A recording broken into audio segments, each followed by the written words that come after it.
Number 4, 2 square root 150. What factors do y'all want to use? Because remember, there's the perfect square way. You find the largest perfect square. Or you can just find the first two factors you think of, like 15 and 10. Helaman says 50 and 3, and Yeji says 10 and 15. What about 25? 25 and 6? So if you have good number sense and you want to do it the perfect square way, you could say 25 and 6, and you would pretty much be done because 25 is a perfect square. So you might be able to stare at that and say, oh, 25 and 6, so that's 5 root 6. If you need to factor tree it, then you can factor tree it. But what happens is that there's a 2 already there, and then a 5 escapes, and then no twin, no twin. So you put them back under the radical, and then you just make it pretty. You simplify it. 2 times 5 is 10, 2 times 3 is 6. 10 root 6 is the answer to number 4.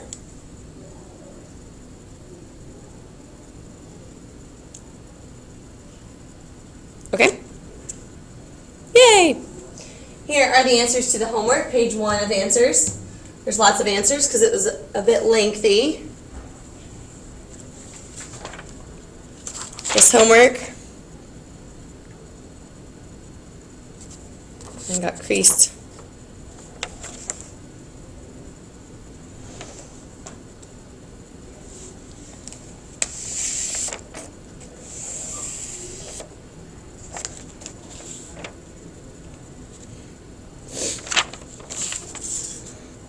The ones at the bottom, I'm actually a little more concerned about, like 21 through 32, which is not on this slide, and on the other side, 21 through 24. So really the numbers past 21 are the numbers that maybe we should ask questions about, because all the other ones are pretty basic.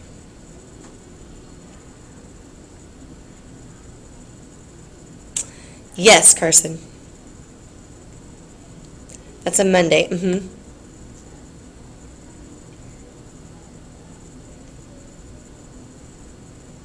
Yes. So here's the real part I want you to focus on. So we're on the front, the side that has 32, 21 through 32. Why? Oh, you have a reading benchmark. Okay.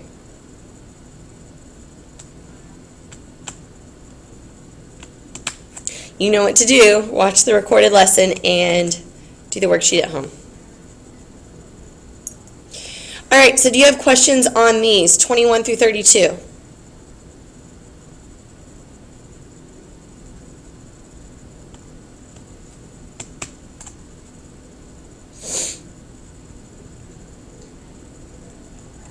Because you're going to see these on your quiz for sure.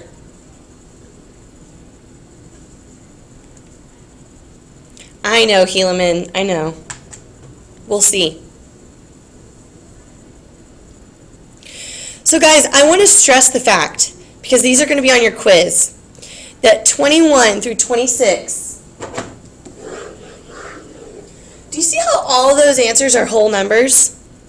Do you notice how all of those answers are whole numbers? That means 21 through 26, you can stick those in your calculator. Would I love you to do them by hand? Yes. Can you stick them in your calculator to check? Absolutely. So, like number 22, people get this one wrong on the quiz all the time. But there's no reason to get it wrong because you can stick it in your calculator and your calculator will give you 45. The only thing you need to worry about is parentheses. You need to make sure that you're squaring that whole thing and not, your squared cannot be under the radical, okay? So I want everyone to practice putting that in their calculator so you can check your answer.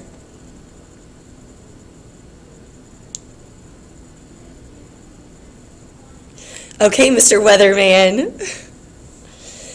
what questions do you have, guys? I know it's exciting.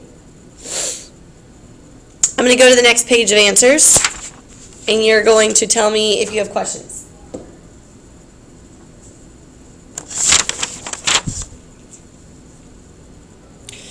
Like I said, wait, there is no 25. Ooh, the numbers are off, aren't they?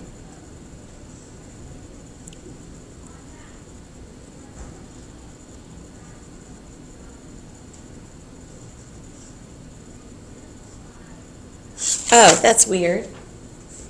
There we go. That's weird. Okay, just like the last page, these are the ones I would focus on when we're adding and subtracting, because we learned that at the very end. So, can I work any of these that are 21, number 21 or higher? If not, we're going to move on and learn how to do other things with radicals today.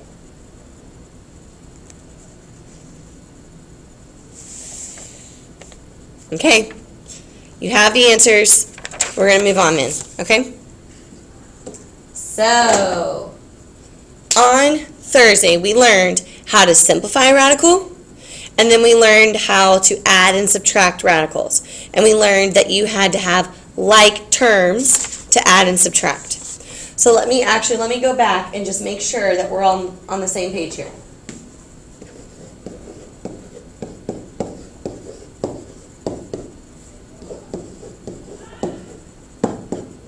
Let's make sure we know what we can add and what we can't, and how to add it when we actually do add it.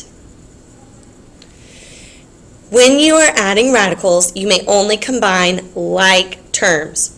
So a root 2 needs to be combined with a root 2. Does that make it root 4? No, because we're adding, okay? So you would need to treat this as if this was 3x plus 7y plus 18x. That's what you need to treat it like. The x's can be combined, the y cannot. So we would have 21 root 2 plus 7 root 3. And that would be the end of the story, nothing more. Okay, now we're going to switch gears and we're going to multiply. And when we multiply radicals, it's going to be just like multiplying x's. Now if I said 2x plus 3x, we would get 5x. But if we multiply 2x times 3x, we get, George, what do we get? Calling on you. No, we don't. George said 6x, but he knows better than that. Yes. Okay, so you get 6x squared. So what we're doing is we're multiplying the 2 times the 3, but we're also multiplying the x times the x. It's different than adding. So Brandon, what do we get when we multiply 4y squared times 3y? Brandon?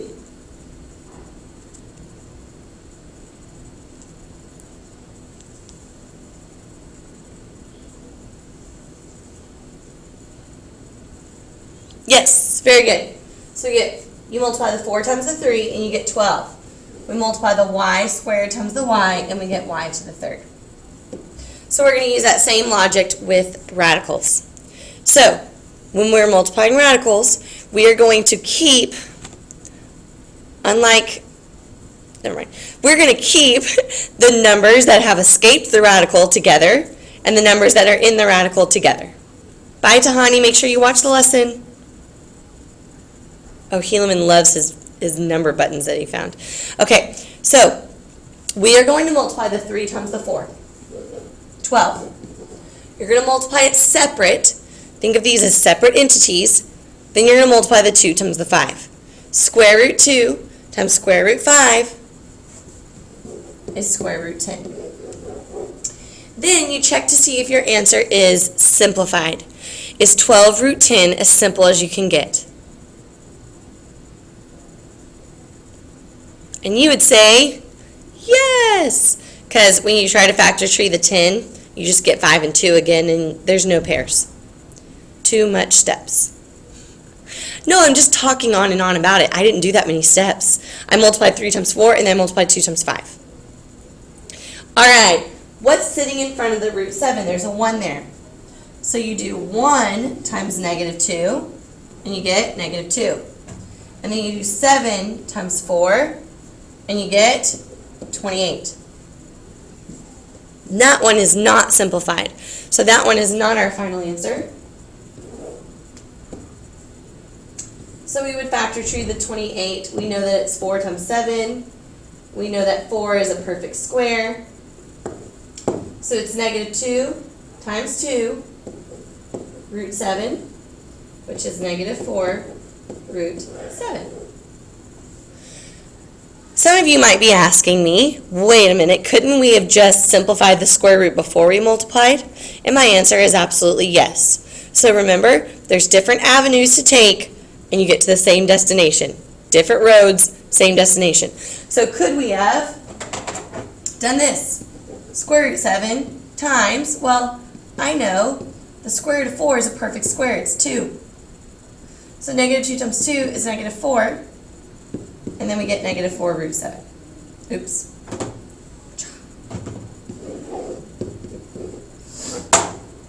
Two different ways, same answer. That's why it comes in handy to know your perfect squares, because then you'll recognize them and then you won't do more work than you needed to do. Dividing radicals. Guess what? It's the same as multiplying radicals. Cool. So you're going to divide the numbers outside the radical, separate from the numbers inside the radical. You just leave them separate, like oil and water. They segregate. Oh, you didn't understand the second way? Thank you for asking. Okay. The second way was just to say, hey guys, the square root of 4 is 2. So instead of writing square root of 4, I'm going to write 2, because 4 is a perfect square.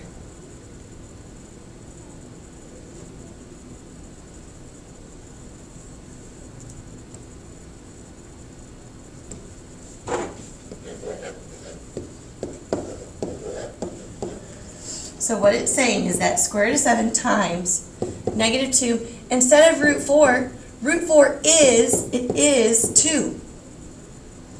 That's what it equals. It's a perfect square. So you've got the square root of 7 times, well, what is negative 2 times 2? Negative 4. And that's how you get negative 4 root 7. Good, that's good, Yeji. You can multiply and then simplify, or you can simplify and then multiply. And I'm going to say that a lot today. Okay. So what we're going to do is we're going to do them separately. 6 divided by 3, 2. Square root 8 divided by square root of 2. It's just 8 divided by 2. 4.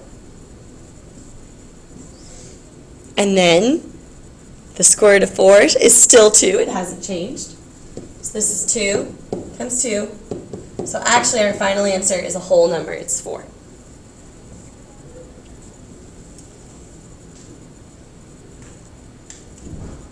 One step I didn't show was this is equivalent to this. So I just want y'all to know that you're allowed to do that. The square root of 8 over the square root of 2 is the square root of 8 divided by 2. Those are equivalent, and that is totally allowed in math. You know how some things are illegal and some things are legal? That's legal. Okay. Next one. Negative 9 divided by 3. Negative 3. So those are gone. And then I'll write it this time. We are allowed to do that. So we've got negative 3 times the square root of 6. 6 does not simplify, so that would be our final answer. Whoa. Not negative 18, because remember they're separate. Very good. 3 is outside, 6 is inside. They cannot mingle. They can't mingle. They can't multiply. They are not like terms. All right. You need to write this down somewhere or commit it to your memory, which is probably what most of you will do, to make sure that your radical, that your answer is completely simplified. This is the checklist you would want to go through. First of all, there should be no perfect squares left. So this would not be simplified, whereas this one would be. This one has no perfect squares left. That one's got some perfect squares left. Okay? The radicand, remember that word, radicand? The radicand cannot have fractions. So this would not be a good answer. You've got more work to do, and we're going to learn what work we need to do in a second. So that is not okay. That's not a polished answer. And then finally, for some reason, someone decided that we don't have radicals in our denominator. It's just not allowed. Although, I think our calculus teacher told us, I think things are changing and now radicals are allowed to be in the denominator, but for our purposes, we're not going to have radicals in the denominator. We're going to get them out of there. Okay? So that's our checklist for simplifying radicals. So math isn't solid. There are trends. Just like in clothing, there's clothing trends. Sometimes there are math trends. The math doesn't change. It's just what everyone decides as being simplified. Like, for example, I've told you before that I like improper fractions. Well, I mean, you would still... I like improper fractions, but some people like mixed fractions. Which one's a simplified answer? Is it the improper fraction or is it the mixed fraction? And it depends on who you're talking to. So it's kind of the same thing here. Okay. Rationalizing the denominator. A radical is not simplified if it has a radical in the denominator. So we need to get rid of it. And we're going to spend a lot of time getting rid of it. So what does it say to do to get rid of that square root 3 in the denominator? It says, multiply the numerator in the denominator by the radical in the denominator. Later in calculus, you'll do something like this, and it'll be called a conjugate. But we won't go there today. So, what I'm going to do is, to get rid of the square root 3, I'm going to multiply, well, not equals, that's a multiply sign, sorry. I'm going to multiply by square root 3 over square root 3. What is the square root of 3 divided by the square root of 3? It's 1. So I'm not changing my number. It's not changing, I'm rearranging. I'm not changing, I'm rearranging. Now, why did I choose to do that? It's because of what's about to happen. What is the square root of 3 times the square root of 3? We learned this on Thursday. It's 3. They cancel. Square root 3 times square root 3. They cancel. So the square root of 3 times the square root of 3 is 3.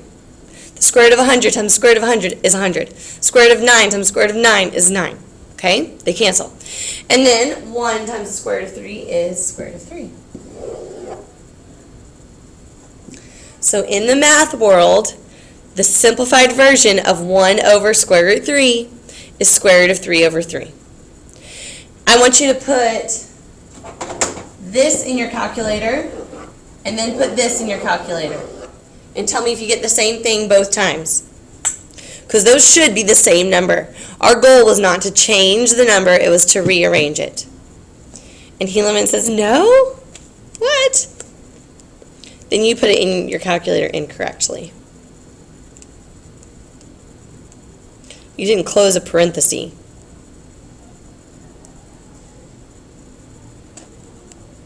What are you talking about? They both equal 0.577. Keep forgetting to pull up my big calculator, but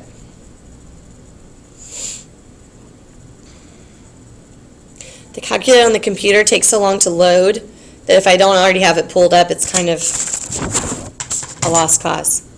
You got, no, I didn't say put square root of 3 over square root of 3 in. Not this one.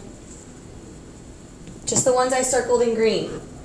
Just the ones I circled. I wanted to make sure my original is equal to what I got as my answer. And they are. If they're not equal, you didn't close a parenthesis. Oh, I already cleared it out. Okay, they are. They're equal. All right, let's do some practice. Find somewhere. Oh, sorry. Gave that one away. Find somewhere to write these down and practice them. I'm going to do the first one with you, and then I'll let you play with the other ones. All right, number 1. Is it following all the rules? Well, there's no fractions under a radical. There's no radicals in the denominator. There's no perfect squares left in the radicand. So really the only thing we have to do is simplify the 2 and the 8, because everything with the radicals is a-okay. 2 eighths is 1/4. So the answer to number 1 is just square root of 5 over 4. So that one had nothing to do with radicals. Okay? Let's do the next one. Now, if you recognize your perfect squares, then your answer is 3/2 and you move on. If you don't recognize perfect squares, you might accidentally do this.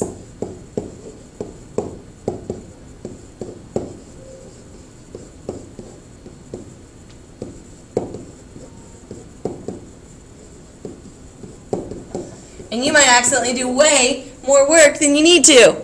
Don't do that. Recognize your perfect squares and cross them out and just write what they equal, because that's crazy. Bye-bye.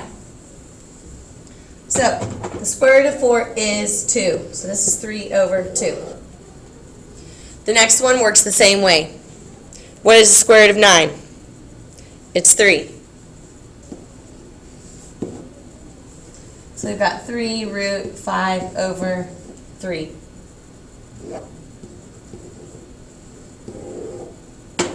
So knowing your perfect squares makes your life a lot easier. Good. And you don't need to put the over 1. You know that. That's understood. Just root 5.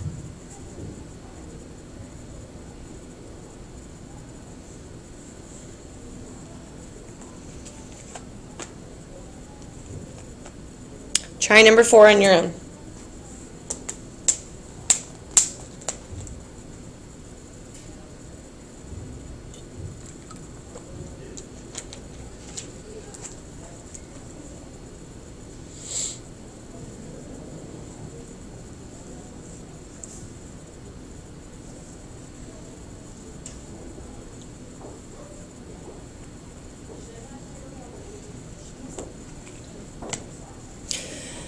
I like to think of these as having bags of tricks, yeah.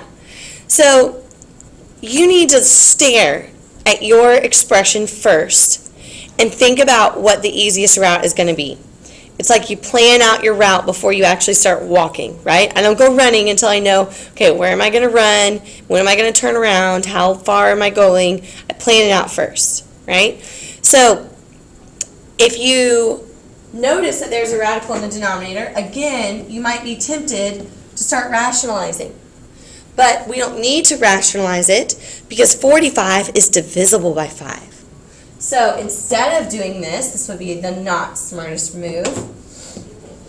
Instead of doing that, we're going to do that because we know that if both of those are radicals, they are like terms and we're allowed to divide them. 45 is divisible by 5. It actually turns out to be a perfect square. And so our life was a lot easier when we planned our route out before we started doing math. Now, number 5, you have no choice. You've got to rationalize the denominator because there's nothing to simplify and 2 is not a perfect square. So number 5 is actually the first time we're rationalizing a denominator this whole lesson, other than when I told you how to do it. Why are we doing this? We are doing this because someone decided that it's not proper to have a radical in the denominator, so we're getting the radical out of the denominator. That's what rationalizing means. You're getting the radical out of the denominator. So, square root 2 times square root 2 is 2. 1 times square root 2 is square root 2. So there's our final answer there. I hope that's okay. Number 6. Number 6 is different from number 4 because 5 is not divisible by 8. So it would not be advantageous to do that. That would not be helpful. Here's where we were talking about earlier. You may simplify and then rationalize, or you can rationalize and then simplify. 8 is not a simplified radical. So it's up to you whether you simplify it first or not. I'm just going to go ahead and rationalize it. But if you want to simplify it first, that's perfectly fine.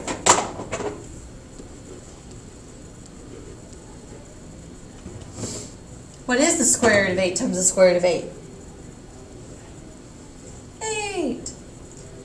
5 times 8, you're allowed to multiply them because they are both radicals. They are like terms. And then you need to factor tree the 40. 40 is 4 times 10. 4 is a perfect square. So I hope it's okay with you if I just write 2 root 10. 2 eighths becomes 1/4. And there is the simplified answer. And what would we do on a quiz? We would put this into our calculator, and we would put this into our calculator. And we would make sure that they equal the same thing.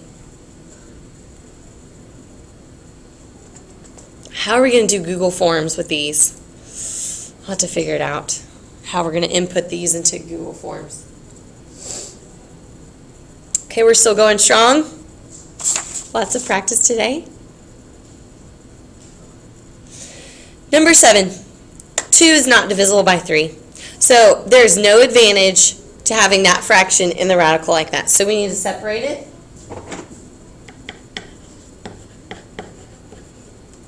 And then we know one of our rules, no radicals in the denominator.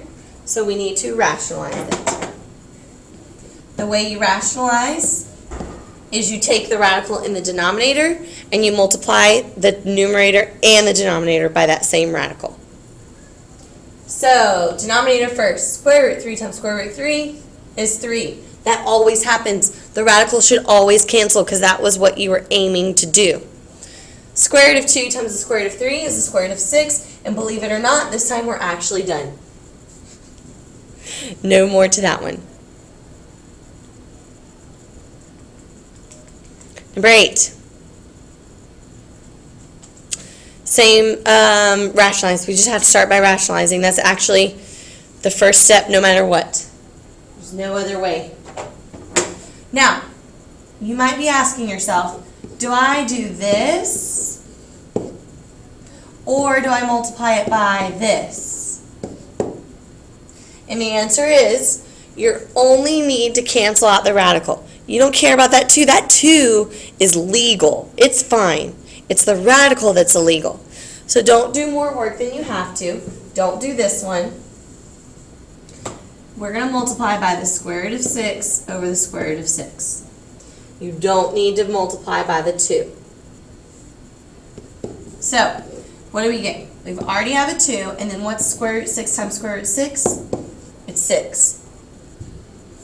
And then the numerator, you cannot combine those. You cannot combine those. And so we've got 3 root 6 over 12, right? 3 root 6 over 12.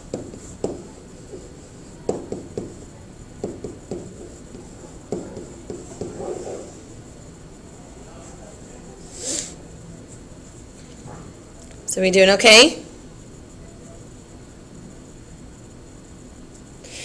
All right, I think this might be the last one. The numerator in that fraction, the numerator is a complete perfect square. Do y'all see that? 49 is a perfect square, and a to the 6th is a perfect square. So I'm going to separate these.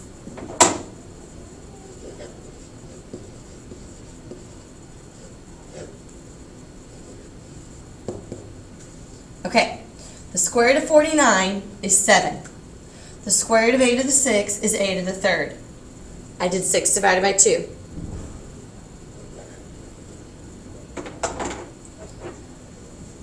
That now, We are not okay because we still have a radical in our denominator. So we do still need to rationalize that. That was a weird 6, sorry. Square root 6 times square root 6 is, of course, 6. And we've got 7, a to the third square root 6. Woo-wee! Ugly answer, but that is the simplified version. Whoa, is right. But there's the good news. The lesson is over.